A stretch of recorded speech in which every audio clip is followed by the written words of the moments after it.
And thanks to the hard work and resilience of Americans like the ones who are here today, our economy's been growing for a number of years now. Our businesses have created more than 8.5 million new jobs over the last 4 years. The unemployment rate is at the lowest it's been in over 5 years. But in many ways, the trends that have really battered middle-class families for decades have gotten worse, not better. Those at the top doing better than ever, but for the average family, wages have barely budged. And too many Americans are working harder and harder just to get by.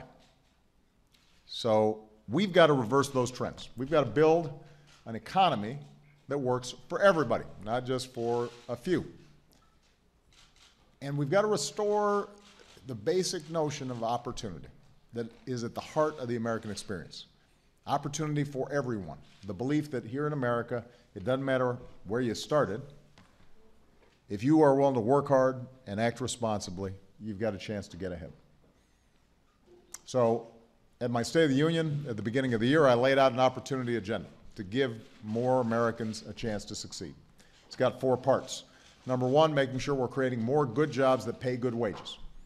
Number 2, making sure that we're training more Americans with the skills that are needed to fill those jobs. Number 3, making sure every child in America gets a world-class education. And number 4, which is what I'm going to be focusing on today, making sure that our economy rewards the hard work of every American. Now, making work pay means making sure women earn equal pay for equal work. It means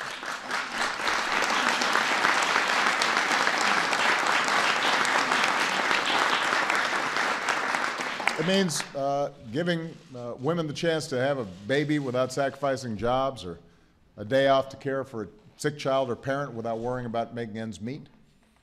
It means making sure every American has access to quality, affordable health care that's there when you need it. So if there's somebody out there that you know that doesn't have health insurance, make sure they go on healthcare.gov before March 31st. That's a priority.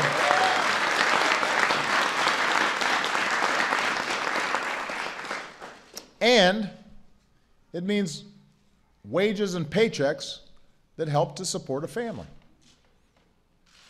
Profitable corporations like Costco see paying higher wages as a way to reduce turnover and boost productivity. And I've asked business owners to do what they can to give their employee a raise. As some of you saw, I was at the Gap yesterday, or the day before yesterday in Manhattan. Fortunately, Malia and Sasha liked the sweaters I bought them.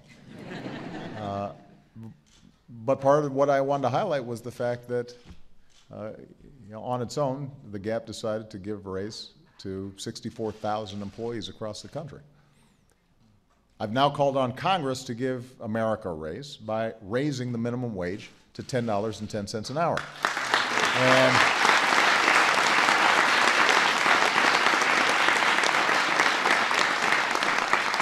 And this year of action, while Congress decides what it's going to do, whether it's going to do anything about this issue, and I hope that it does, and I know Democrats are pushing hard to get minimum wage legislation passed, I'm going to do what I can on my own to raise wages for more hardworking Americans.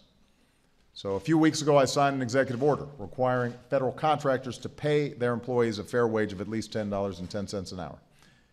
Today, I'm going to use my pen to give more Americans the chance to earn the overtime pay that they deserve. Now, overtime is a pretty simple idea. If you have to work more, you should get paid more. And if you want to know why it's so important, just ask some of the folks here who are behind me. Nancy Miner works at an oil refinery in Pennsylvania. Nancy, raise your hand. There you go. Yeah, give Nancy a big round of applause.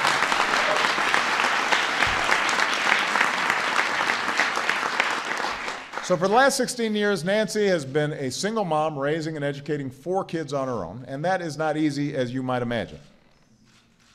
She's been able to do it, though, thanks in part to her overtime pay. For more than 75 years, the 40-hour work week and the overtime that comes with it have helped countless workers like Nancy get ahead. And it means that when she's asked to make significant sacrifices on behalf of her company, which she's happy to do, they're also looking out for her, recognizing that that puts a strain on her family and having to get a babysitter and all kinds of things, adjustments that she has to make. It's just fair, just the right thing to do. Unfortunately, today, millions of Americans aren't getting the extra pay they deserve.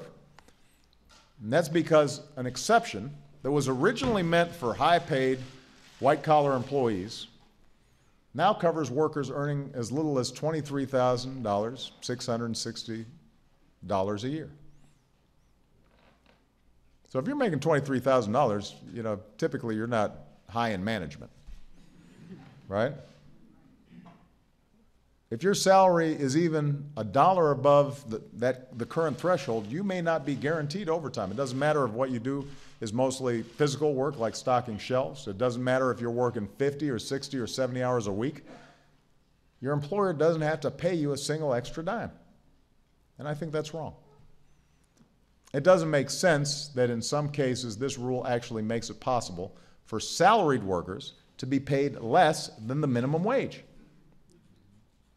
It's not right when business owners who treat their employees fairly can be undercut by competitors who aren't treating their employees right.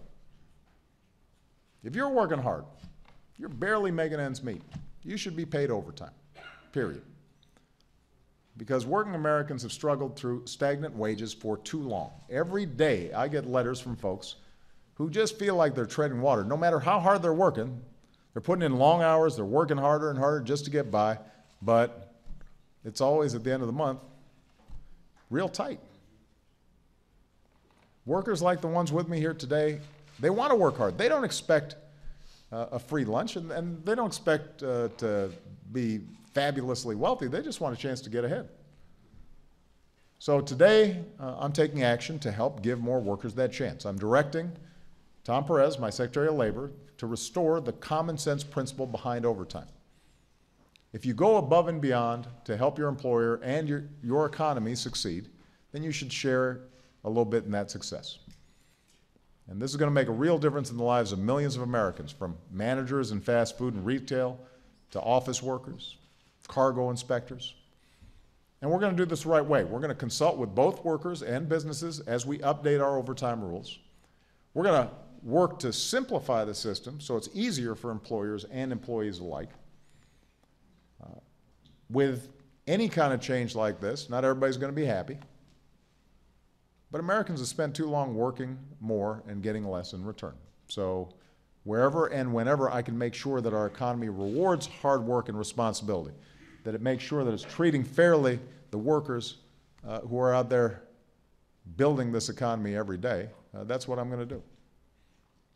What every American wants is a paycheck that lets them support their families, experience a little bit of economic security, pass down some hope and optimism to their kids.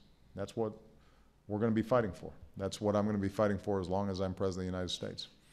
And with that, I'm going to sign this memo, and I want to thank everybody for being here, especially the folks standing behind me. All right?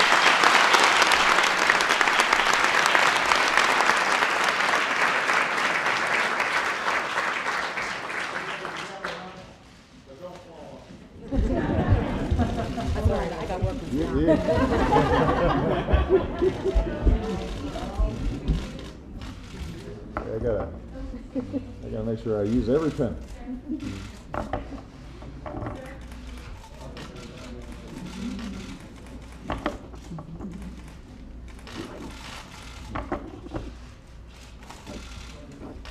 There you go.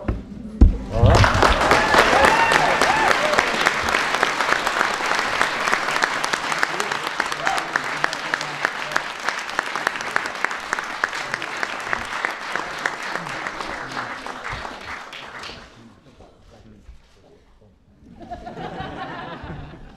Tell everybody back home I said hi.